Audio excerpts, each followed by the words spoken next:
You're going out there to destroy them. That's the plan. All right, I'm in. The first time she survived the most terrifying creature in the universe, she thought the nightmare was over. Something under the floor. It hadn't even begun. Coming straight for us. That's inside the room. Sigourney Weaver, Aliens, the new movie. This time, it's war.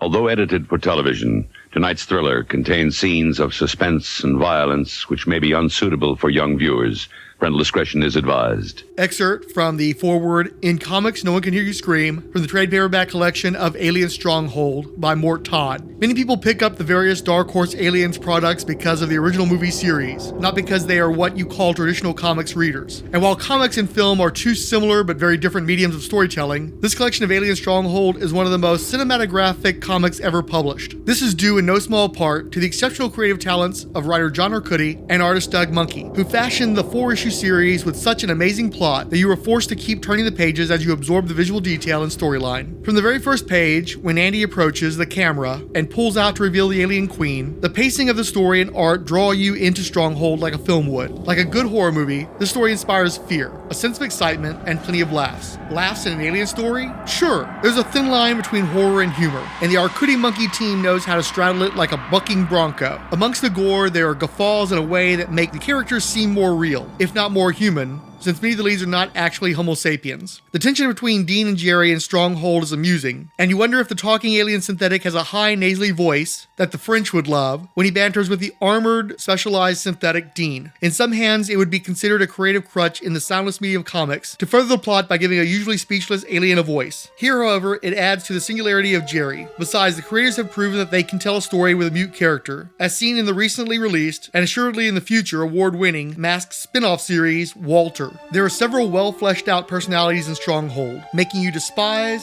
relate to, or sympathize with the various characters. You become more involved as the story unfolds. Who is the actual villain of the story? Is it the aliens? Casper Nordling or the synthetic Dr. Payne? What is the true mission of Philip and Joy Strunk? Will Lizzie revolt? And can you really trust a talking, cigar-smoking alien named Jerry? These questions are raised and unexpectedly answered as the tale takes you on a roller coaster ride of thrills, chills, and visceral spills. Detail is paramount in an Arcudi script, and it really shines when combined with the art of Monkey. Comic stories are not created in a vacuum, though Stronghold is set in one. And hardcore Aliens fans will notice elements from the movies and other Dark Horse Aliens series. Though working within an existing continuity, Arcudi and Monkey have succeeded in making this story their own. Comics creators are not nurtured in a vacuum either. In case you didn't know, John and Doug have worked in comics for years, separately and together. They're most notably known as the original team that brought us the outrageous star of comics, film, and TV, The Mask, as we know him today. If you haven't read the first two Mask comic series, do yourself a favor and get the collected trade paperbacks of The Mask and The Mask Returns from Dark Horse, and be ready to have some unadulterated fun. There you'll see the creative evolution of the Arcudi Monkey force that has flowered into Walter and the upcoming Mask Lobo crossover from Dark Horse and DC Comics. On their own, Arcudi and Monkey's talents have complemented other popular titles, like John's run on Barbed Wire, another comic movie comic, and Doug's contribution to the Dark Horse superhero X. As with X, Doug's pencils for Stronghold are more than ably assisted by fan favorite inker Jimmy Palmiotti, who plies his trade on the last 3 chapters. Meanwhile, as they say in the funny books, sit back and get ready to witness an alien adventure bigger than the blockbuster movie series that inspired it, with enough plot twists and visuals to leave you twisted. You won't soon forget the horrific images and concepts within these pages. And remember, in comics, no one can hear you scream. Mort Todd, New York, New York, 1996. Mort Todd is a video director, producer, storyboard artist, and former editor of Cracked and the Marvel music line of Music Comics. His 8th album cover for the Back from the Grave garage punk compilations has just been released from Crypt Records. I'm still kind of curious why you had me read this, so this is going to be interesting. I myself do not own that trade paperback. I read this introduction in the Marvel Omnibus Aliens Original Years Volume 2. This is the last story from that omnibus. Usually what I do with guests, you've never heard the show, right? No. No, okay. So what I usually do with the guests is I'll give them some sort of title within the Aliens universe, like whether a Colonial Marine or they work for Weyland-Yutani or some bullshit like that, and I let them pick whatever they want to be. So what role do you want to have in the Aliens universe? I'm a predator. You're a fucking YautJoé? Yeah. How do you say that? YautJoé? I think it's YautJoé, yeah. Mm-hmm. So are you a human YautJoé or are you just plain old alien? Oh, that's a good one, huh? Because that was pretty cool. That Aliens versus Predators, where the farm girl is respected by the predators. Now I want to be a straight up YautJoé. I want to be the one that chases Danny Glover through the city. There you go. Well, he dies. You want Danny Glover to kill does you? he? Because remember, there were multiple predators, so you never knew which one they were really hunting. They kill one at the end, but remember that cool scene where all of a sudden all the predators pop up? Mm-hmm. So you're just part of the party, not necessarily the one that fought Danny Glover. True. Okay, done deal. Cool. So second thing, what is your experience with Aliens? Like, where was your entry point into the universe? I remember seeing Aliens 1 when I was a child on a black and white TV in our kitchen as we were eating dinner on a Sunday evening. When they used to show like not the late movie, but like the Sunday night movie. I don't know if you remember those, remember? Where they'd be like a special presentation type movie. Something that was kind of recent. Yeah, 100% remember that because all three of the networks used to do it. ABC, CBS, NBC. I think maybe even Fox might have tried it at some point, briefly. But because they always had counter-programming most of the time, they didn't usually have a lot of that. But yeah, I absolutely know what you're talking about. Probably, like you said, on a sunny night, that's when they would usually do the broadcast premieres. Yeah. So I kind of remember watching Aliens while eating dinner with my family. And that was my exposure to Aliens. The next time would be being taken to the movies to go see Aliens 2 and just having my mind blown by Aliens 2. Do you remember which theater you went to and who you went with? My mother, it was a guy that she was dating, and he was taking us plus his kid, just a regular little theater. I had no idea what we were gonna go see. It was kind of like, my mom has always been the sci-fi, what do you call it? Aficionado. Yeah, she's the one that got me into sci-fi. So I don't know if it was her or he picked the movie, but I remember we went to go see it, and I remember sitting there watching it and thinking like, what the fuck am I watching? Like, and I didn't connect Alien 1 and Alien 2 right away, because I had seen Aliens 1 like on TV, and I didn't really see it again, and then I saw Aliens 2 and was blown away by it, and then went seeking to see Alien again, the first one. Now, your mom, as you mentioned, she's a huge sci-fi person. Do you know if she saw Alien, the originals from 79, back in the theater? Or I'd have to ask her. I'm pretty sure. Because the one thing with that is she's a sci-fi person, but I don't know if she's really much of a horror person, right? She's not a big horror, but she loves sci-fi. So, I remember her telling me seeing the original Planet of the Apes. We just talked about how she took me to see the original Star Wars, and I've seen all those Star Wars movies in theaters. So yeah, if it was sci-fi, we would have gone. I mean, hell, we saw what was that movie with Vern? Hey Vern, I just saw this movie. It's called Dr. Otto and the Riddle of the Gloom Beam. It's really good. It's about this doctor named Otto, and he's got this gloom beam. It's this thing that zaps computers, and he's got this changing coffin that changes him. There's this guy named Lance Sterling who's trying to stop him, and there's this monster named the Dump, and there's this cute little robot called Slave Willie, and there's ghosts and pirates, and it's really neat, Vern, especially the part I'm in. But Vern, I think you'd like it a whole lot better if you saw it at the theater. Know what I mean?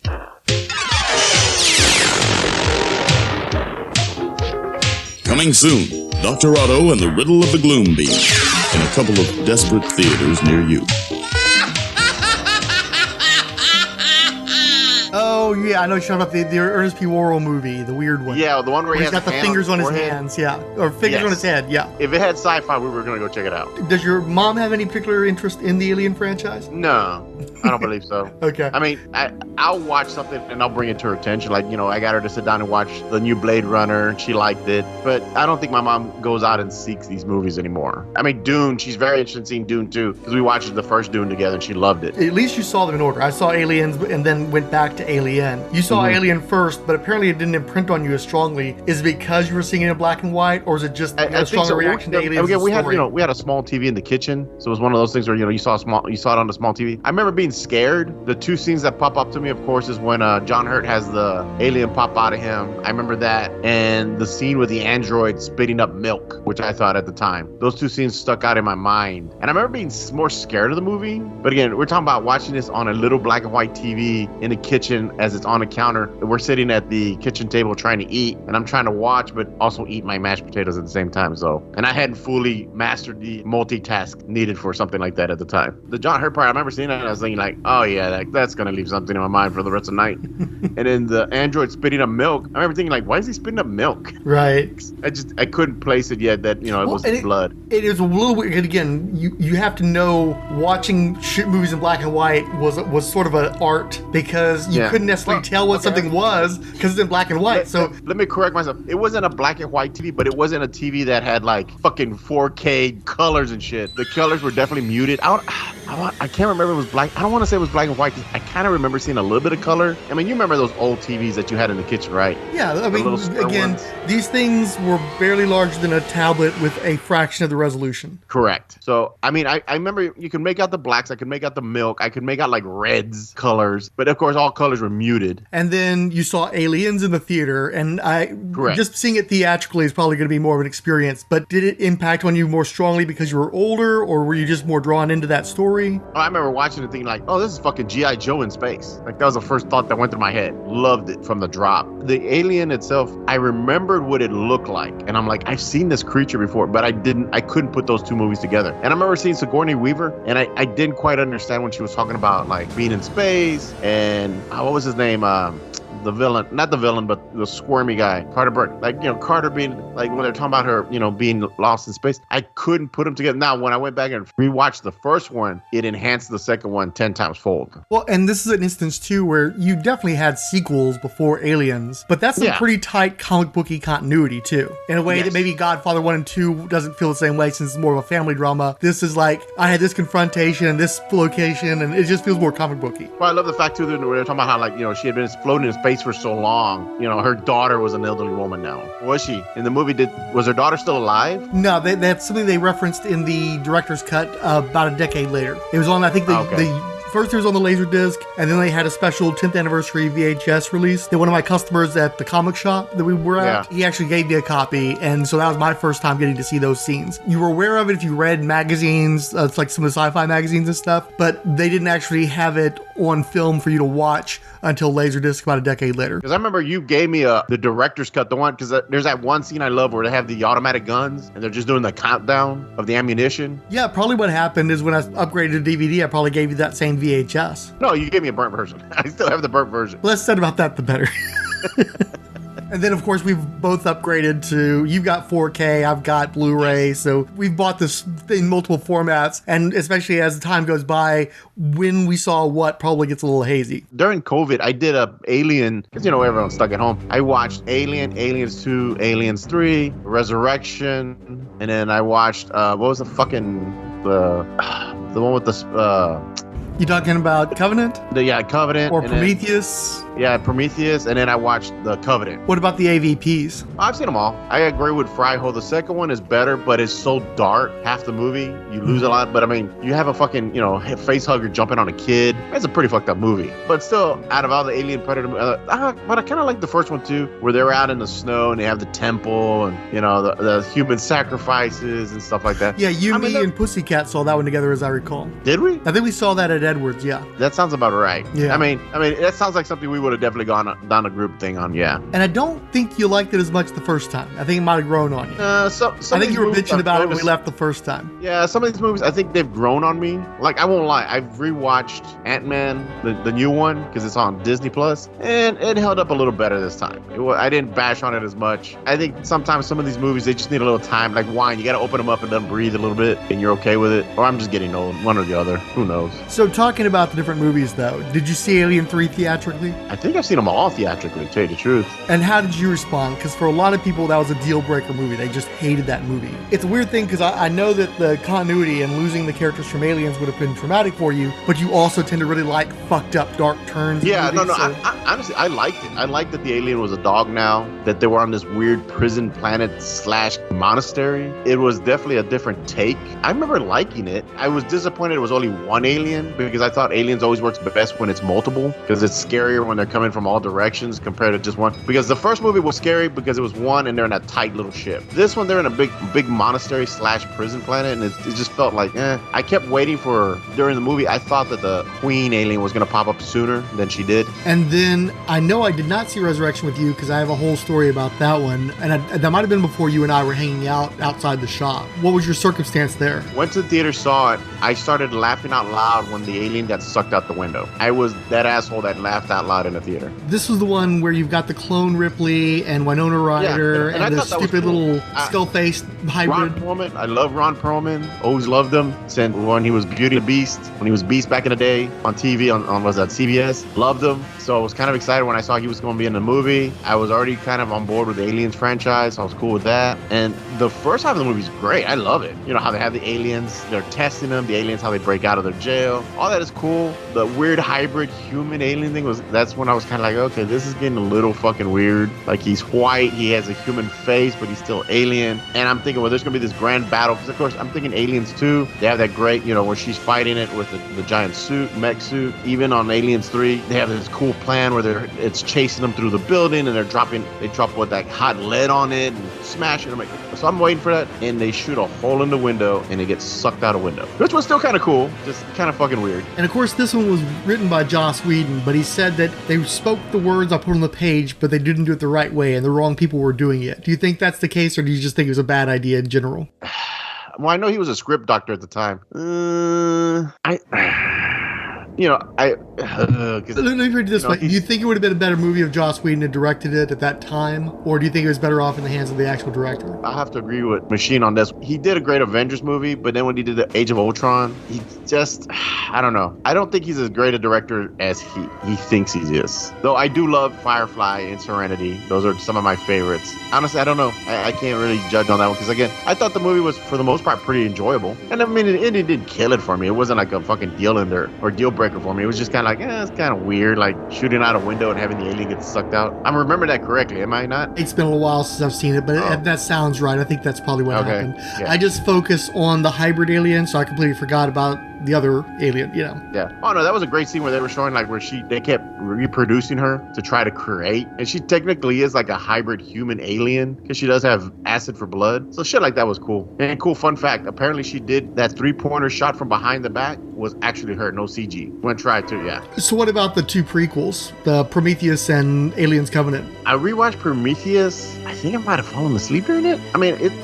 Covenant was better. Except for the weird starfish fucking creature at the end that got really weird. Or was that Covenant? I can't remember. Because I watched them either almost a day apart. Not even a day apart, like back to back. Like I watched one and then the next day I watched the other one. Because we were trapped in the house. And I was just going through my DVD collection or my Blu-ray collection. And I really was just testing how good my Blu-rays looked on TV and stuff. They didn't leave a lasting memory on me too much. I mean, I'm pretty sure I enjoyed them. I would say I enjoyed probably Alien versus Predator more. Because they're big, dumb, goofy movies. But they're still fun. And then of course, you know, I'm a huge Predator fan. I know you're the more Alien guy. I'm more of the Predator guy. So I'm more, you know, you want to talk Predator, I'm down. I've watched a lot of shit on Predators. Yeah, I'm holding you in reserve for a Predator discussion. We're just staying on the Aliens track for this one. And this is Predator the Alien, not Catch a Predator. No, your sister's not here to lay those jokes out. Thanks. Did you ever do anything with the expanded media, like video games, action figures, any of that stuff? I think I did play I think I played the Predator game where you run around as a Predator. I played that Isolation game, the one with the alien one where it's supposed to be all tension. Didn't I bought that, never played it, and just loaned it to you until you played it? Yeah, and I played it a little bit and I kind of liked it. I'm trying to think, did I play any other Alien games? I can't,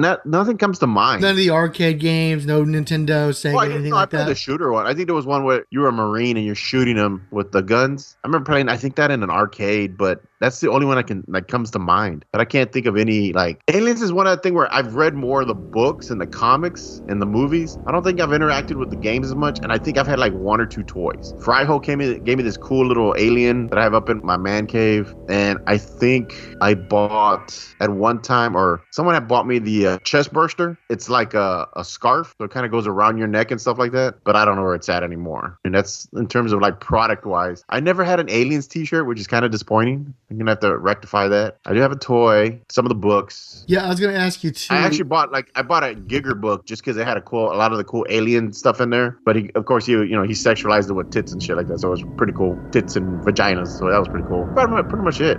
Yeah, that's one thing of interest to me too. You keep referencing the books. Did you pick up some of the novels? Some of them. I never read any of the novelization of the movies, Predator vs. Alien comics. I used to pick up a lot of the Dark Horse comics. So not so much books like prose novels as comic books. Correct. Okay, I was more into the graphic novels. We're working our way to the comics, so I don't want to go to the comics just yet. But it is interesting because there was a period there where I still don't understand how this is supposed to work, is they were doing novelizations of 4-issue comic book miniseries, and I can't understand how you can get a novel's worth of material out of 4 issues, right? Yeah. And they did this for each of the Dark Horse miniseries in order until Music of the Spears, which is the one I covered last month, and this is the first time they've been doing that series where they've stopped. So there's no novel for the book that we're going to cover today, Stronghold. Just putting that out there. But now, as far as the comics, though, what comics did you buy and when did you buy them? Well, I used to buy the Dark Horse Presents, where they'd have like little stories from everything, like, Alien, Predator, The Mask. And so I would kind of read through those. And then, I have the one series Hive, where like the red and blue aliens were on a planet. And I think one of them's a robot. I picked up the Mike Mignola one where the priest lands on a planet with aliens. I vaguely remember that. I just remember the Mike Mignola artwork was beautiful in that one. I think I read Aliens versus Judge Dredd. I want to say that's real, or it could be. No, you're absolutely right. That is real. Okay, I was like, am I staring into an alternate universe? Because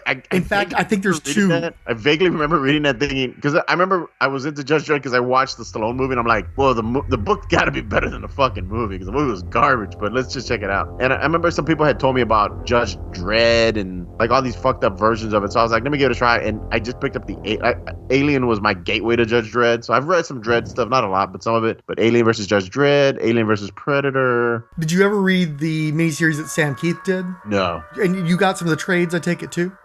Some of them. Kiddies out there, your public library does sell books to keep themselves funded. And maybe before you asked me to read this, I just happened to go to my local public library to pick up some stuff that I get my books to the library. I'm not going to buy shit. I'm a cheap bastard. Well, they were selling those old trades, the little books that Fryhole talking about the like omnibuses, the white, the little square-bound white books. Yeah, Fryhole loaned me his so I could read it for this, and apparently those go for like $30-$40. Yeah, I picked it up for 50 cents. They just had it for sale, so I was kind of like, hey, I can add this to my collection because I kind of wanted something aliens in my collection. Batman versus aliens. He did do that, right? Or was it just Predator? No, you're right. It was later. It was several years later, but they did eventually do. Okay, I think 2 Batman versus aliens. I feel sometimes like I might have created these stories in my mind because I was reading so much comics at the time. But I think I had that trade. I'm sure you had Wildcats aliens. Oh yeah, of course. That was the awesome one where fucking aliens are just wiping out the Wildcats, which apparently is hard to get nowadays. Am I correct? I haven't gone looking. I bought mine new.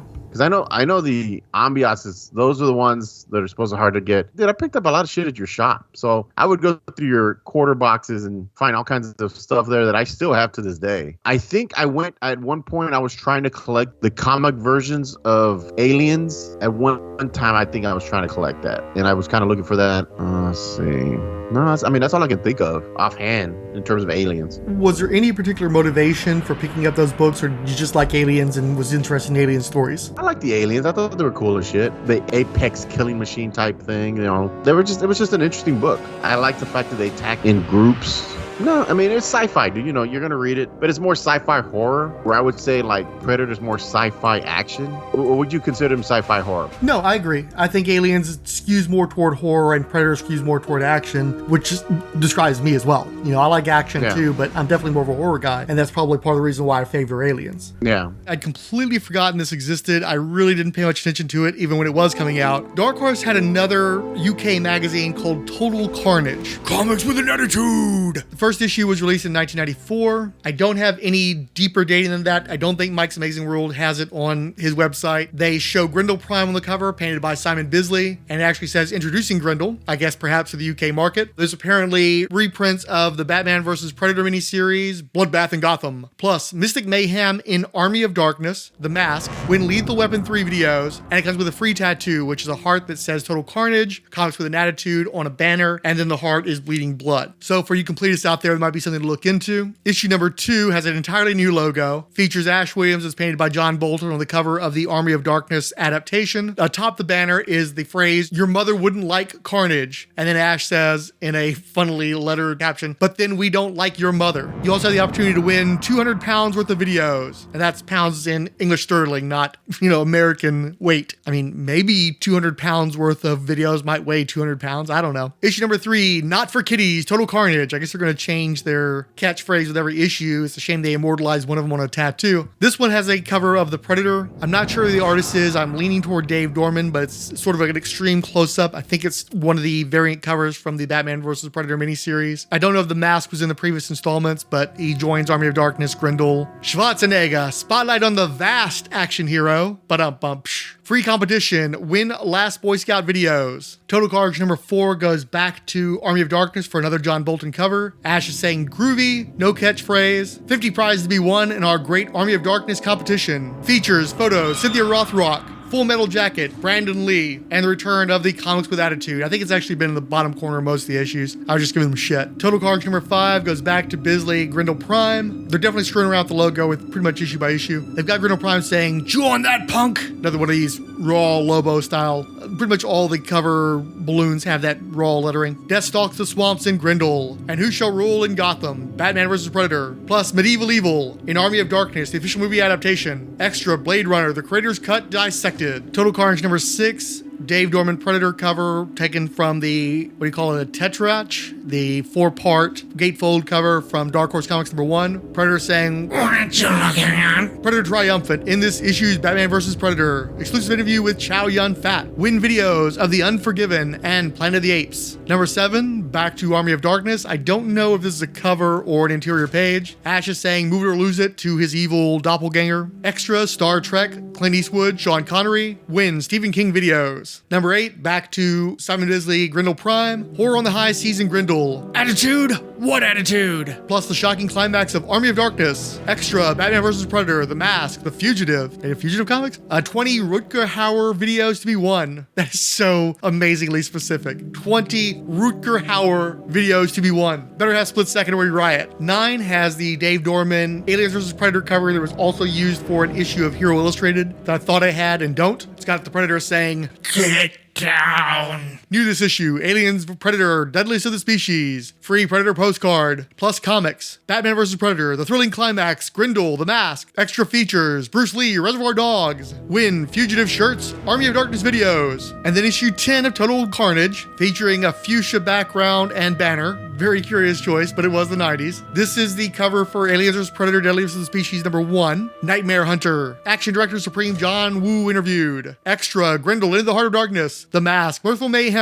5 Mortal Kombat games. And Steven Seagal videos to be won. What's your problem? So the thing with Total Carnage is I think that they started soliciting it for the US audiences in December of 93. I don't recall seeing this solicited previously, and there's a blurb saying now available in the US, so it seems like it's a new thing. Comics with Attitude are here. Dark Horse International's hard-hitting action anthology Total Carnage is available for sale in the USA for the first time this month, and its gritty lineup certainly packs plenty of punch. There's Aliens Predator, the Deadliest of the Species by the hot team of writer Chris Claremont, penciler Jackson Geis, and inker John Beatty, plus a Predator solo story which begins this issue. Predator Blood Feud by Neil Barrett Jr. and Leo Doronia. Matt Wagner's Grendel sets off on an African adventure, penciled by Patrick McCowan, and to top it off, there's the maniacal mask in a story by John Arcudi and Doug Monkey, plus a whole bunch of feature material focusing on top movie action meisters, and a roundup of hot Hollywood news. Advisory suggested for mature readers. $2.95 US, $3.70 Canada, £1.50 UK, 48 color pages, magazine format, painted cover by John Bolton, monthly, shipping December 28th, 1993. I bring this up because I had some trouble finding the covers to this magazine once I became aware of its existence to reference what material would be inside. At first, I was trying to bounce between Comic Vine and eBay, and then I had some gaps, and I realized, oh wait, it's probably on Xenopedia. Sure enough, they're all there. But the one issue that was at all the sites, including Mike's Amazing World of Comics, was at number 10. So I bet a bunch of people ordered this when it was finally available in the US, and the title immediately ends, and so everybody's got a 10, nobody's got any other issues outside of the UK. But anytime you search for Total Carnage on eBay, it's just a whole bunch of 10s, and you have to go hunting around and find anything else. Basically, in the lead up to Alien 3, they wanted the Aliens magazine to focus on aliens, and then they stuck all the Predator and other Dark Horse stuff, as Dark Horse surely wanted to sell their properties in the UK. They stuck all that in Total Carnage, and that also included the Aliens vs. Predator stuff. I hadn't noticed that they weren't popping up in the Aliens magazine. It does occur to me, though, that they don't have reprints for those magazines in the omnibuses, to my recollection, but also it doesn't appear that there was any original artwork, so who cares, really? We have the internet. Xenopedia also notes that articles were primarily written by Dave Hughes, while issues were jointly edited by Dick Handsome and Kevin Ridout. Poor sales saw the magazine being canceled after 10 issues. Cut short by this cancellation was the magazine's reprints of Predator Blood Feud, which was left incomplete after just one installment, and Aliens vs. Predator Deadliest of the Species, which ended after 2 installments. And in the trivia section, the free Predator postcard given away with issue 9 is actually half an image that could be completed with a free Aliens postcard given away with Aliens Magazine, Volume 2, number 17, published the previous month by Dark Horse International. So if, like me, you didn't know, now you know. Flipping through the 29th issue of Dark Horse Insider, covered in May 1994, Martha Washington is on the cover. She's about to go to war. There's solicitation for a Bone limited edition cold cast figurine, $99.95. Predator 2 cold cast figure kit, $150. Wolfman cold cast figure kit, same price. Classic Star Wars Volume 1, advance solicited for June 28, 1994. Fourth issue of Hellhounds Panzer Corps, which appears to be a Japanese import. Caravan Kid, ditto. Bubblegum Crisis, Grand Mall. This is Homegrown, Adam Warren. There's a 3-page preview of Will to Power, one of the Comic Creators World crossovers with art by Mike Manley, written by Jerry Prosser. Mez Galactic Tour by Mike Barrett and Mike Vosberg. I would assume this has something to do with Nexus. I don't know. I've never really read Nexus at a great degree. The latest issue of X, number 5, with Doug Monkey artwork. Out of the Vortex, number 8. Catalyst Agents of Change, number 4. Titan Special with a Bart Sears cover. Barbed Wire, number 2, art by Dan Lawless. Really underrated talent. Love his stuff. Dark Horse Comics, number 21. Indiana Jones and the Arms of Gold, number 4. An original 2-page Tales of the Mask comic strip by Arcudi and Rich Heaton, part 7. Star Wars Droids, number 2. Classic Star Wars, number 20. Ian Fleming's James Bond 007, Shattered Helix, number 1 of 2 by Simon Jowett and David Jackson. Inked by David Lloyd. Aliens Predator, Deadliest of the Species, number 6. Predator Bad Blood, number 4. Dark Horse Down Under, number 1 of 3. Dark Horse Presents, number 85. Enemy, number 1 of 5 by Stephen Grant and Christopher Schenck, with covers by Mike Zeck. My understanding is that was adapted into a TV pilot that was not picked up. I'm surprised that's, to my knowledge, never hit the convention scene. I would pick that up if I found a bootleg of that, but I never have. Andrew Vox's Underground, number 4. White Like She, number 1, a Bob Fingerman miniseries. I've got that one. Read it a long time ago. Haven't picked it up since. Like Bob Fingerman, though. Joe R. Lansdale's by Bizarre Hands, number 3. Johnny Demon, number 1, by the creative team of Kurt Busiek and Neil Vokes. Rack and Pain, number 4, by Polito and Jimenez. Very Chaos Comics. I've referenced that in the past. Grindel Tales, The Devil in Our Midst, number 1. That's a Steven Seagal and Paul Grist joint. Danger Unlimited, number 4 of 4. That's old John Byrne and Kieran Dwyer, his former stepson. Mike Mignola's Hellboy, Seed of Destruction, number 3 of 4. That was the original miniseries, right? Yeah, John Byrne's still scripting it. Next Men Power, number 3 of 4. Not sure where that is in the ongoing Next Men continuity, numbering, yada yada. Interview with Frank Miller and Dave Gibbons on Martha Washington Goes to War. But most importantly for our purposes, Alien Stronghold. New miniseries debuts. Shipping May 10th, 1994. On an apparently routine supply run, Philip and Joyce Strunk deliver a shipment of synthetic photoreceptors to Casper Nordling, a biotechnologist for Grant Corporation. When the Strunks find out that Nordling's experiments have exceeded Stanislaw Mayakovsky's work as seen in Alien's Hive, they realize there's more to Nordling and Aliens than meets the eye. No one will want to miss this offbeat, high-action thriller from the writer-artist team that brought you The Mask and The Mask Returns. This was your first time reading the story. Can you give us an overview of what you read? So there's this mad professor that is experimenting on the aliens, or I guess studying the aliens. He's pretty much stuck on a base with nothing but androids who can't communicate with him. They don't really, I guess, mentally stimulate him. They're just kind of there to take care of him and take care of the day-to-day needs of the aliens. They do have one android that is an alien android that goes amongst the aliens, I guess, to see them. And they send a husband and wife team to kind of check up on the base to see what's going on. It almost felt like they were just there to kind of do like an evaluation. I can't remember the doctor's name offhand. The alien android presents himself. The doctor makes him do this trick where he makes him smoke a cigar where his little mouth shoots out. This husband and wife team talk to the doctor. They're evaluating what's going on there at the base. They're talking to the androids. The dude's really abusive. He has one female android that you can tell he gets too friendly with. The June 1994 cover dated Dark Horse Insider number 30 with a Bart Sears Titan, was it? Titan and X cover. This issue features a short preview of the Ghost series, initially by Eric Luke and Matt Haley. There's the first issue of the Time Cop adaptation by Mark Verheiden and Ron Randall. There's a lot of hype about the Will to Power miniseries, but it's a Comics Greatest World story, so Chapter 8 of the Mask strip, a reprint of Marvel's classic Star Wars A New Hope movie adaptation, this time with an Art Adams cover, which is Sublime. Indiana Jones and the Golden Fleece #1 by David Rawson and Pat McGreal with Ken Hooper and Stan Wosh. An interview with Michael William Kaluta and Joel Goss on The Shadow.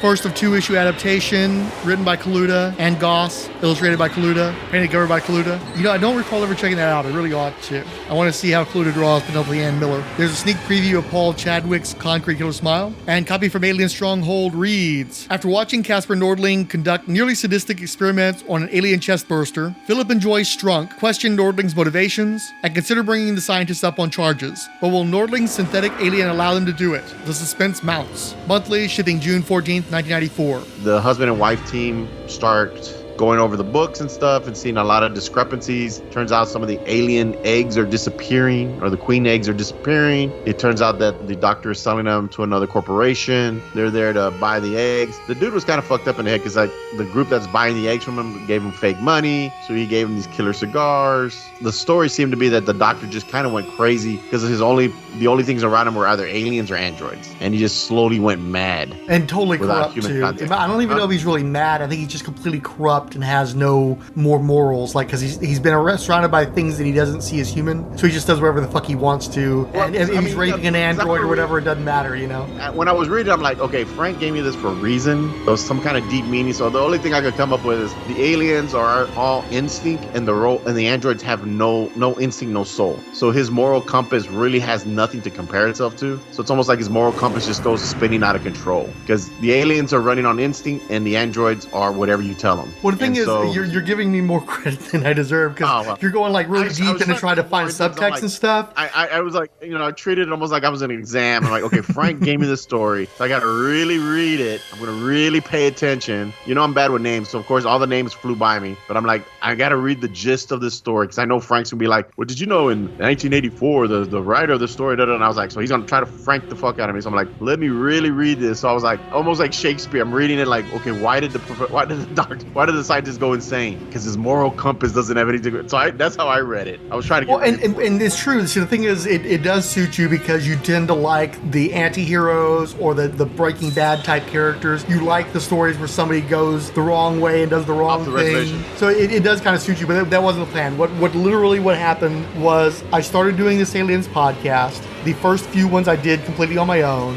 People expressed an interest in being guests or talking about specific stories. We've done all those stories. I always knew that I had my boys in the back of my pocket just in case I needed you. And now I'm in this gap period where most of people's interest has tapered off and people are going to be interested again once they start doing the crossovers and the team-ups and stuff. And I got to get through this hump. So you're my hump people, basically. Okay. But also because I knew you liked the creative team, particularly Doug Monkey, but also you like John Arcudi. That was really all there was to it. But yeah, you're right. The Breaking Bad aspect of it certainly suits you. But it is a little weird because I'm bringing you in for this first time, and while you definitely are a fan of Aliens, you're not like a deep reader into the series or anything. And it's funny because none of the people that were deep readers hung on this long and have talked a lot about how it would be nice if there were more continuity from story to story and not have repetition where some guy didn't read another guy's story and he's basically doing the same thing. This is the nexus point of continuity because they referenced the book about the guy who created the artificial alien from Hive that you read, the Kelly Jones miniseries, and they've created another one basically, and this one talks and smokes cigars. And then you've got another mad scientist who's off in the nether realms doing his thing, and he's gone nuts, and so you've sent people to investigate him. That happened in 2 miniseries so far. It happened in Labyrinth and it happened in Rogue. And then they have the Grant Corporation, which was the people who were involved with the Genocide miniseries that you mentioned earlier, where you've got the 2 different warring factions of aliens going up against each other, and they've got the suits that have the gel that negate the acid, so they're able to fight more effectively. So they're referencing that. So there's all these points of reference in this story, and they're also advancing stuff. They have like a berserker type armor, which they had in the painted. Did you ever read the painted graphic novel that Dave Dorman did? No. So they had this guy in this armored suit that could go in there and kill aliens, and the armor would help to protect him so that he wouldn't get killed. He was just like a total psycho badass. And this one, it's actually a robot, and the robot's a little tweaked, but it still does kind of what it needs to do. Cool. All this shit from all the other miniseries, like it's clear that instead of not having read any of them, he's read all of them and is incorporating all all of them into this one story. And so all these guys who are more into the ongoing narrative, they've already fucked off and left after Alien 3 for the most part. And so they're missing this, and you, who haven't read most of the shit, doesn't get to see all that stuff. So I'm seeing the connective tissue, so I can get caught on that. But for you, it's more about the story. The July 1994 cover dated Dark Horse Insider number 31 has production stills from The Mask movie with Jim Carrey, preview art from Jim Silkey's Rascals in Paradise, solicitation for Madman Bubblegum Cards, $14.95, $20.95 Canada, color 50 card box set, $19.95 US, $27.95 Canada, color 50 card uncut sheet. Shipping August 30th, 1994 from the Legend imprint. Madman by 50, bubblegum not included. Madman Comics is one of the hottest comics to rear its ugly head in a long time. To celebrate its recent arrival at Dark Horse, we're issuing a 50 card series revealing the 50 faces of Madman. It features artwork of some of the greatest names in comics, including such luminaries as Frank Miller, Alex Toth, Matt Wagner, Art Adams, and even Jack Kirby. Madman creator Michael Allred has colored most of the cards himself in the same process the studios use to color animation cells, and let me tell you, these babies pop. You can get the series as a box set or an uncut sheet, and if you can't make up your mind, you can get them both. You've also got the dueling miniseries Badger, the Zen Pop Funny Animal version by Mike Barron and Stephen Butler with Matt Haley, and Badger Shattered Image by Mike Barron and Jill Thompson. So one's the fun version, one's the serious version. Both are picking up from the first comic series. I think those were the first Badger books that Dark Horse put out after they helped untangle the rights. There's a trade paperback collection of The Mask Returns by Arcudi and Monkey, as well as the movie adaptation by Mike Richardson and Killian Plunkett. There's the Ghost Special number 1 by Haley and Luke. The latest issue of X number 6 now has art by P. Craig Russ and Ron Wagner. Will to Power continues. Solicitation for Predator 8 Invaders from the Fourth Dimension. Tales of the Mask Part 9, the strip continues. Trade paperback collection of Star Wars Tales of the Jedi. There isn't a subtitle of the subtitle, so I guess it's the first time they did that. Written by Tom Veitch, illustrated by Chris Gossett, Mike Barrero, Janine Johnston, and David Roach with a painted Dave Dorman cover, which is good timing because the next Star Wars Tales of the Jedi miniseries, The Freedon Nad Uprising, number 1 of 2, is featured this month. Written by Tom Veitch, pencils by Tony Akins, inks by Dennis Rodier, painted cover by Dave Dorman. There's the first issue of the Shadow Empire's Faith Conquers miniseries, 1 of 4, script and painted art by Chris Mahler. There's a Devil Chef one-shot by Jack Pollock, Rascals in Paradise number 1 of 3 by Jim Silkey, Babe number 1 by John Byrne with colors by Matt Webb, a conversation with Paul Chadwick on Concrete, and of course, solicitation copy for Alien Stronghold number 3 of 4. When you mix the fierce intensity of the aliens with the talent of John Arcudi and Doug Monkey, the team responsible for the lunacy of The Mask, you can expect that all of the questions you were ever afraid to ask would finally be answered. Can an alien truly appreciate a hand-rolled, long filler Cuban cigar? Now you'll know. You'll definitely want to make the break for this twisted combination of humor and horror. Just so you know, Make the Break was a promotional campaign. I think it was just trying to say, hey, break away from the mainstream comics and read something different. I don't recall if it was Dark Horse specific or not, but I think so. The mad scientist is selling some queen eggs to, again, a rival corporation that they're there to get it. He hands him some cigars. One of those guys, as he's walking out, tells Jerry, the alien android, hey, do that trick with the cigar. And he does it with one of the cigars the doctor had given him. So he has that locked, I guess, in his stomach. Turns out they've been giving him fake money. He knows it, but he doesn't really give a shit. Like, he's just like, don't give a shit. Just like, I'm going to do my thing. They take off. The mad scientist invites the couple. Not evaluate. God dang, there's a term for it. There's investigate. Yeah, or because they're looking for abuses basically, and they're auditing him to a large degree. There you go, auditing. Thank you, auditing him. And so they're auditing him. So he invites them to dinner, and of course he spikes their dinner. They pass out. They wake up. They're inside where the alien creatures are kept. The androids can walk around the aliens because they don't give off a pheromone, or they can't be sensed, but once they're visually seen, they get attacked and torn apart. There's one android that rebuilds the androids. The alien android goes in there and rescues the humans because they can't harm humans, but they can't let them be harmed either. And so he rescues them. They're going to escape. The couple, with the help of the alien, or the android alien, escape. They're going to go, they confront the scientist, thinking that, maybe some of the other androids were the androids that were spying. It turns out it was the female android that the professor, or the mad scientist, has been getting a little too overly close with. A fight ensues. The android alien gets knocked into a room with, you're right, he's like, what is he, like some kind of killer android? He's just like a big armored mech, essentially. Yeah, he's just there to kill aliens. And every time he's about to kill the android alien, the android alien will speak, and then it'll recognize him and shut down. But even he's Dean, like, it's me, Jerry.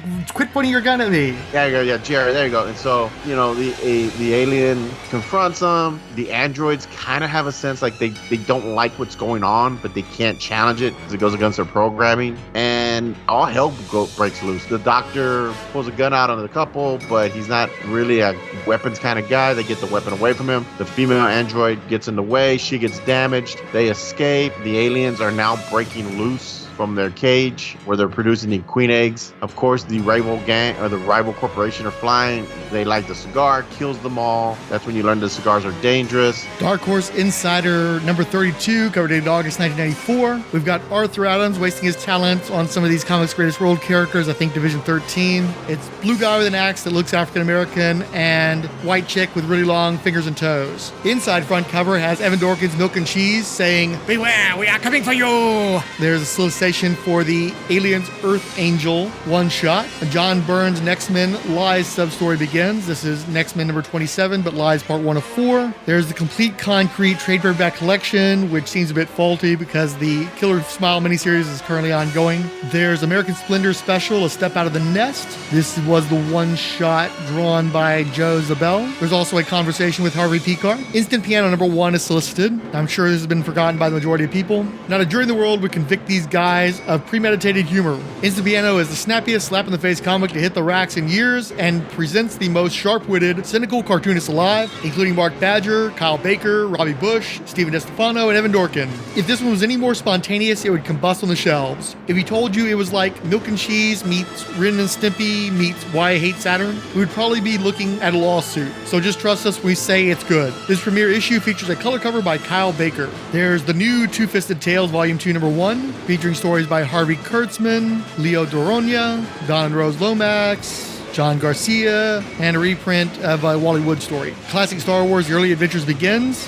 written and illustrated by Russ Manning, retouched by Rick Hoberg. I'm not enough of a Warzy, and not any kind of a Warzy, so I'm not sure from where this is being reprinted. I'm guessing the newspaper strip. They also start their reprints of The Empire Strikes Back adaptation by Archie Goodwin and Al Williamson. Tales of the Mask Part 10, the Aliens Road collection with the Nelson painted cover. Aliens Predator Deliverance of the Species number 7. Wow, Willpower ran 12 issues. That's a whole lot of comic books. Oh, there's only $1 each? Somehow I ended up not buying any of those. Confirmation that the cover feature was Division 13, written by Keith Giffen, art by Alex Morrissey. There's also a conversation with Keith Giffen on that book. That was in that time period where I bought a bunch of first issues by Keith Giffen and not a whole lot of second and third, unfortunately. There's X One Shot to the Head that collects a bunch of stories from Dark Horse Comics, the Comics Greatest World event, all in one place. Oh, the first issue of Oh My Goddess. Very long-running manga series. Dark Horse carried that book for ages. I remember selling that pretty much throughout my time at the old comic shop. Also a trade collection of Masamune Shiro's Orion. But of course, for our purposes, Stronghold number 4 of 4. Rebellious androids, secret investigators, and escaped xenomorphs. It looks as though Casper Nordling's perfect world is about to collapse, but Nordling may still have an ugly trip up his sleeve. This final issue features 27 pulse-pounding pages of story and art, and includes a preview of the new series Aliens Berserker by writer John Wagner, Judge Dredd, and penciler Paul Mendoza, Dark Horse Comics. Sadly, we will not be covering that miniseries next month. Look for that in July instead.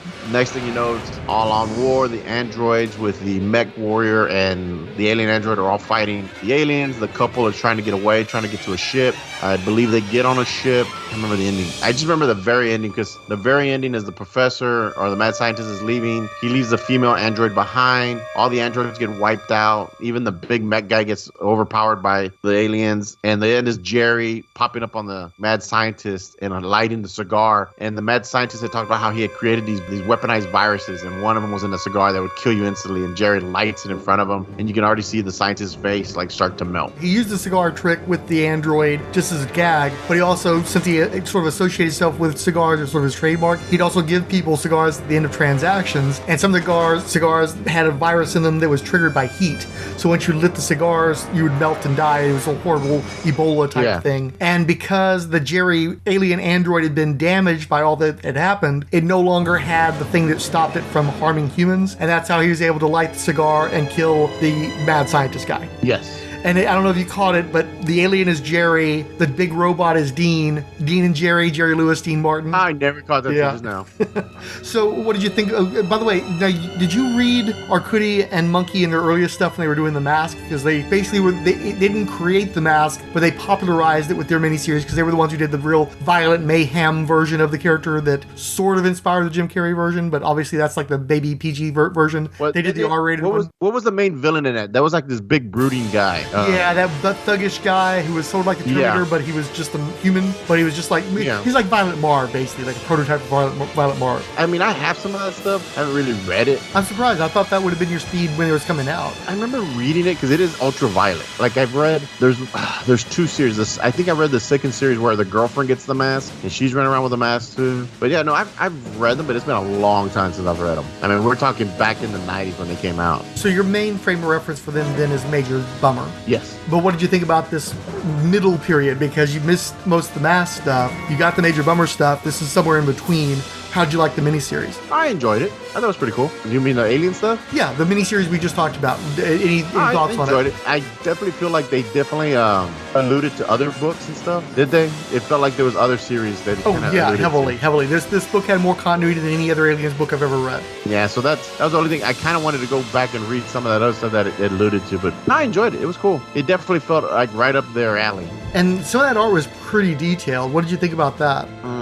It was good. It wasn't Doug's best work, but it was still good. I still think his Major Bummer stuff is some of the best he's done. Some of his Superman stuff is fantastic. No, but it was good. I mean, I liked it. Yeah, on this one, he inks himself in the first issue. The rest are done by Jimmy Palmiotti. I like Jimmy Palmiotti as a person. I'm not a huge fan of him as an inker. I like him when he does more of a Bill Sienkiewicz kind of thing. When he's just doing his own thing, I don't really feel like he brings a lot to it, with the exception of, Joe Quesada. I still feel like I enjoyed Joe Quesada more when Palmiotti was inking him than any other time in his career. But I think that really, Christian Alamy started inking him when he was doing Green Lantern and gave him a really Brian Boland quality. And I always really loved Christian Alamy on his own, but he didn't produce a lot of work. He was too slow. But the combination of those two, I think, was the best work of Monkey's career, among the best work of Alamy's career. Certainly as an inker, I think it's his best work. I just thought they were an incredible combination. Mm-hmm. So you were saying earlier before we started recording that you were wondering why I would ask you to read this particular miniseries. You don't have any clue as to why that would be? No.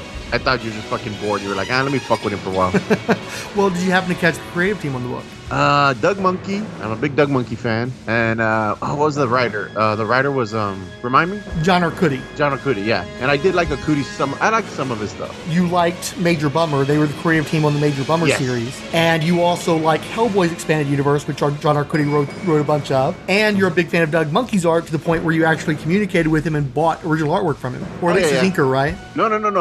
I spoke to Doug Monkey and I bought actual Major Bummer artwork. Like at one page of the villains and one page of the heroes. And then he was like, hey, I just drew this Martial Manhunter comic. Would you be interested in a page? I'm like, yes, I would. And that's the one I told you I got where he's, I think I asked you about why he's so fascinated with Oreos. Right. That's what inspired you to ask me about that. Yep. So yeah, I'm a huge Doug Monkey fan. I wish he did more work. But yeah, his shit's cool. Weren't you buying stuff from his inker as well? Like, didn't he have an inker that he was working with on JLA that you were getting stuff from it also? At one time, I had all their emails. Well, not their personal emails, but like their business emails. So like I was emailing Eric Powell because I bought Eric Powell art, or he was inking Joe Fixit for what's that fucking dude's name? Yeah, I forgot about Eric Powell. You were buddying up with him. I kept hearing Powell. Yeah, because he sent me some goon. He sent me a Hulk sketch, like half a sketch for free, and then he sent me like this little goon sketch he did that he inked, which I was like, holy shit. I was going after some DC guys. I remember like Evan Dorkin. I got some Evan Dorkin stuff.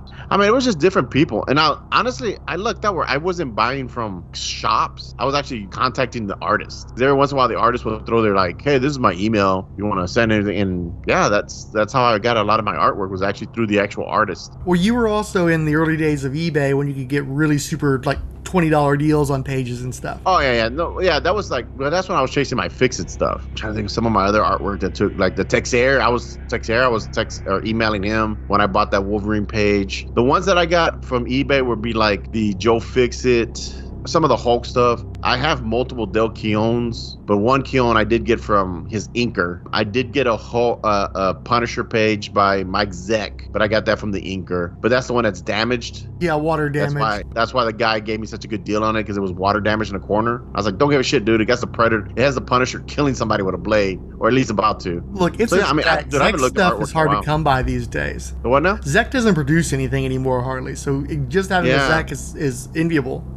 And the thing was, I believe I can't remember the inker, but he was selling the stuff for. I mean, it was at the time a little high, but there was this one page that he just wanted like $25 for. There was not an image. It was just like, yeah, I got some.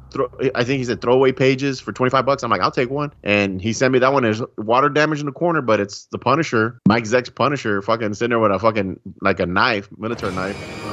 So if it's the Zeck Punisher, it's probably from the miniseries then, right? I think so. No, I think it's from the miniseries. I have to go look. Dude, I haven't seen some of these pages in years. They're in my little binder that I look at every once in a while that I honestly haven't looked at. The one I still kick myself in the ass for is not buying that fucking Alex Ross sketch of the robot. And I've told you the story before, where he's like, I was on his website and he's just throwing a bunch of like little sketches up there, and he's like, yeah, these are like, $30. And I'm like, it's just a sketch, it's not ink, but it was a full sketch of some Japanese robot that Marvel had. That was the cheapest one. Like the other ones were already in the 60, 70 range. And I'm like, Doc, I should have picked that up. I could have had an Alex Ross sketch. That would have been kind of cool. There's a thing we do on the show that was started by one of the previous guests, where essentially you got to pick a page of artwork that you would want to have. If you could only have one page of artwork from this miniseries, what page would you want? It's the one where the mech and Jerry and all the androids are fighting the wave of aliens coming at them down the hallway. Is the one where it's like an overhead view? Yeah, that's a pretty cool shot. I'm trying to see which one mine would be. That's probably the best. If I was going to get one of the pages, that's what I would want. There's another really good one where it's straight on, and you get a real good shot of Dean and how much taller he is than all the other humans. And you've got the African-American husband kind of looking like straight on at the aliens, freaked out, got a scared face on. He's got his gun, but he ain't shooting because he's like, oh shit. That's a cool one too. I usually don't try to pick a cover, but the cover to issue 4, which I also used as the out mark for this episode. Well, the cover I sent you was the one I liked. It's the one where it shows Jerry with a cigar shooting a gun. Oh, and now is that the cover of the trade paperback? I think so. It's got like star-shaped explosions as he's shooting. Yes. Yeah, that's actually Duncan Fegredo. He did the cover for the trade paperback. I really like like that one. Yeah, that one is pretty cool too. I really, I was like, let me let Frank know I am reading it, and this is what I'm reading. Doug Monkey, as you'll recall, was really into physical fitness. He was a bodybuilder, and he used to talk to you a lot about, like, because you were both doing gym stuff a lot at the same time, kind of comparing notes and stuff. And so he obviously really loves drawing Dean, and Dean looks really cool. There's that one splash page where it's just Dean blasting aliens in one of the earlier issues, and it's a profile, so you really get to see his, the mech arms, mech ass, mech, everything else, and that looks really cool too. But like honestly, like I said, I don't usually like to go with the covers, but the cover to number 4 I dig, where it's Dean and Jerry blasting the aliens in the hallway. So anything else you want to talk about with relation to aliens or this particular story? No, I mean, that was fun. I'd like to do another one, because the story I was familiar with was because Stronghold actually turns out to be one of Fryhole's favorite stories. When I wish he'd told me that. Yeah, because when I went to bar, because he owns all the trade or the trades, and I was like, hey, I'm looking for one specifically because I have one, but Stronghold's not in it. So he goes, well, take care of this book. It's my favorite book. That's my favorite story. And I'm like, which one is it? And he goes straight to Stronghold. I'm like, oh shit, well, that's the one I gotta read. I tended to give him more of the Predator stuff than alien stuff. So oopsie. Yeah. He didn't tell me. How would I know? I would like to read Hive. I haven't read that since I bought it back in maybe the late 80s, early 90s, maybe, when it came out. Yeah, and that was way more of a horror story. It's very moody. It's much more like Ridley Scott's Alien. Really? Because I remember there was a time when I used to go to New Horizon. That's kind of when I was reading more Dark Horse. I remember buying my Dark Horse comics there, my Heavy Metal comics there, and that's about when the Infinity Gauntlet started, so I was picking my Infinity Gauntlet trades there. I picked up my, 2-issue Thanos where he's collecting the stones. I picked them up there, but I was kind of collecting, so that was before your shop. I was kind of collecting that stuff there, and then I found your shop, and that's I think you turned me more toward the Marvel stuff because my uncle who got me into comics, I did read some Marvel, very little DC, but I read a lot of I remember trying to read Flaming Carrot. I'm trying to think, what else did he give me? Like Too Much Coffee Man, because he was really into the independent shit. Like The Crow. I remember he had The Crow, like first printings of him. He even had like a print that they had done for The Crow. I remember reading The Crow, his issues of The Crow. Let's see, what else? He got me into Faust. Yeah, I was trying to do a reading of Faust. I've never read it all the way through, and I've got most of the issues now. So that's something I've been meaning to. I started reading it a few issues in, but it's kind of tough, especially the early issues. It's kind of tough to get through. I don't remember if I enjoyed it. I just remember it being like gory as hell. Yeah, and very sexual. Very, very sexual. Yes. But also lots of Zipatone, and for me, that is sexual in and of itself. I love me some Zipatone, man. I was just joking. I was going through my collection, and some of the first trades I ever bought were Marvel trades. Like, I found my Volt trade. I don't ever remember that one. Yeah, that's one of the ones. Was it the Magazine Thing in that size. one? Huh? Yeah, I think I know which one you're talking about. It's one of the Marvel graphic novels, right? Yeah. Okay. And so that's when I was kind of into graphic novels for a while. Like, I was picking up a lot of graphic novels. But yeah, I'm trying to think, my uncle got me into a lot of weird independent stuff that I tried to get into. Aliens, Predator was about as independent as I got. I couldn't read some of that other stuff he was into. Like, the Kitchen Sink comics. You like artwork, or at least you very much liked artwork in that time period. Art on the indie books just isn't as strong typically. True. And so, like, for me, I tried I did my turn in the indie books, and like you said, I tried Too Much Coffee Man. I tried Reed Fleming, World's Angriest Milkman. I tried Flaming Carrot and the Mystery Men stuff. And really the only stuff that stuck from that period, or one of the only ones, was the Evan Dorkin stuff. Milk and Cheese. Yeah, Milk and Cheese, and also just Dork. Minimum Wage stuck, Hate stuck, Peter Baggy. And I like the John Lewis Concrete. stuff. I remember Concrete stuck with me. Yeah, Concrete's good. It's just that actually, part of it is I loaned you my trades and I never got it back. No, you didn't, you bastard. Did I get them back? I don't think I got them back, man. Yes, I don't think I did. You were like, I bought them from your shop because I got the little mini. You didn't buy those, or you might have bought some of them. I was getting I think they were the little omnibus ones or something, and I loaned those to you. And the other day too, like they in this month's previews, they're soliciting a Hellboy omnibus where it's supposed to have pretty much all the Mike Mignola stuff, all the core stuff in one big book, kind of like the way they did Big Damn Sin City. And I was like, yeah, I was going to read that stuff. What happened is I remembered, oh yeah, I got those omnibuses and you took them, and I never got them back. Oh, which ones? The Hellboy one. I don't have the Hellboy omnibuses anymore. You're like, let me borrow that. I'm like, okay, and then never saw it again. I don't have Hellboy, dude. I borrowed Fryhole's Hellboy stuff. No, I think you borrowed mine. I never gave them back. I swear to God, dude, I'll let you go through my shelves. There is no Hellboy on there. Okay. All the Hellboy stuff I've ever read was from Fryhole. Okay. Well, I know that I had some Hellboy, and I no longer have any Hellboy. So I'm thinking about the only trade of yours I have is your Grendel, the last one with Grendel Prime, because I'm rereading that, which I need to pick up my own. I'm just gonna buy my own now. Well, I mean, at some point that's gonna have to get re-released in an omnibus, I would think too. But see, Grendel's one of the few books that's still being published by Dark Horse, because I haven't got you any of my previews lately. I've got a small stack of previews to get over to you. Dark Horse isn't even in the premiere section anymore. They've gone into like this little subsection that's like among the basic titles. So they don't have like a big section with their own artwork and stuff anymore. So it's really easy to overlook them. And I'm like, man, within back here, I'm probably gonna be ordering less Dark Horse stuff. And this month's previews has so much fucking Dark Horse stuff that's so expensive. It's like, oh shit, I might be spending almost all my money on the Dark Horse shit this time, especially if I end up getting that omnibus. Because after reading yours, I'm like, damn, I need to pick these up now. These omnibus of Grendel, because I really enjoyed it. Yeah, I got to read some of that stuff on my cruise, but I didn't believe that the original graphic novel was prose. I thought that this was like a recap of what had happened in the original Grendel stories. And so I stopped reading, and then come to find out, like you and I went to a Half Price Books, and I managed to find a copy of the original Kamiko graphic novel collection of the serial that ran in Mage. And it turns out, they were prose backups, and it is only available as a prose story, heavily illustrated prose, but it's like, oh shit. So I stopped partway through the prose story, and you know how it's kind of hard to go back into a book. You know, a comic book you're going to typically finish, or you can find your place very easily. Where when it's a prose story, it's like, there's probably a lot of information I'm going to need to just go ahead and reread to reacquaint myself with. So I haven't gotten back to it yet. Dang. Little supplemental information as we head out. It is possible that Fryhole did tell me about Stronghold. I'd have to go back and listen to material recorded for the Aliens vs. Predator episode, which was quite a while back now. Usually when I'm slotting people in on the schedule, I base it on social media interactions, direct messages, that sort of thing. With Fry Hole, it's pure conversation. Maybe it slipped my mind. I haven't gone to check. I don't know for sure, but it's possible he told me about that.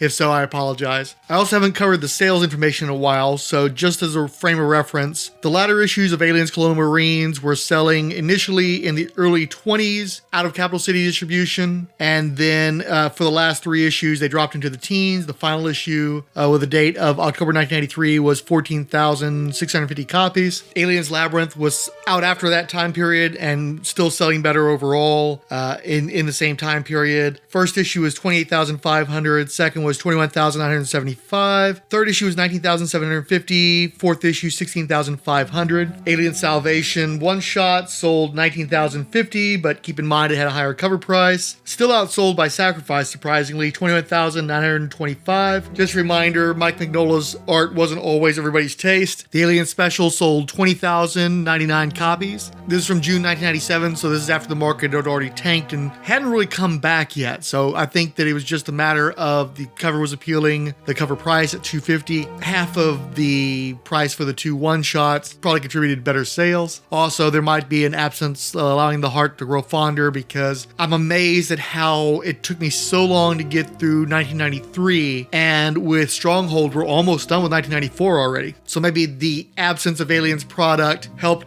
boost that book up, give it a more of a sense of being a moment. So as I mentioned, Music of the Spears was one of the books that haunted my cheapy bins, but it still sold relatively well, at least initially. 20,225 copies through Capital City for number 1, 16,150 for number 2, so that is a pretty steep drop, 15,425 and 15,175, and that was all from the first quarter of 1994, so we're definitely into the bust at this point. That being the case, you would expect Stronghold to continue that downward trajectory, and it does. Number 1 has sales of 18,075 copies, 15,125 copies, 14,225 copies, and 13,400 copies. The trade paperback was apparently solicited in July 1997, so that's a little under 3-year wait. Oh, you know what? Now that I think about it, that was probably for the rebranded version with the John Bolton cover. They don't have a date for the one with the Duncan Fegredo cover. It should be noted that there was a second collected edition released July 1987 and retitled Aliens Volume 8 Stronghold. This release was part of Dark Horse's remastered Aliens Library Edition series, reprints that attempted to bring the content of all of Dark Horse's previously released Aliens comics in line with the updated continuity presented by Alien 3. The Stronghold trade paperback was edited by Jamie S. Rich and featured a new cover by John Bolton. Stronghold would prove to be the last Aliens comics collected as part of the Aliens Library Editions, although the Aliens Kidnapped trade paperback would later feature a similarly styled cover by John Bolton. So once again, Stronghold seems to have been where the line was drawn on a bunch of Alien stuff. Now, all that copy, by the way, was from Xenopedia. Stronghold was again collected in Aliens Omnibus Volume 4, released in 2008, and of course was released digitally and is now in the Marvel Omnibus. So on social media, we got attention from Between the Pages blog. Bucket List Becky liked the Dark Horse Presents Predator Omnibus Volume 1 Tumblr page. CH, Chris Dunford, Chris Lydon, The Comic Crush, Dear Watchers, an Omniversal comic book podcast. I remember in the olden days when it was just a multiversal podcast. We just keep getting outsized, cosmically speaking. Dim Conky, Dirk Ashton is finally finishing Kraken Rider Z. Ed Moore, History of Comics on Film, The Irredeemable Shag, Julia Raoul, Super Turbo, Keith G. Baker, Lamar the Revenger, Mike It Send Aliens to Me, Moose Matson the Hobo with the High Kick, Movie Matt Sirois, Paula, Photocar 24 liked the Dark Horse Presents Aliens Music of the Spears Tumblr, Rihanna Mike, Richard Field, Siskoid, Superbound, Talk Nerdy to Me, Oofda, who added Got Something to Listen to Today, and Zwit Jameson. This has been a Rolled Spine podcast. All audio samples are believed covered under fair use laws. No copyright infringement is intended.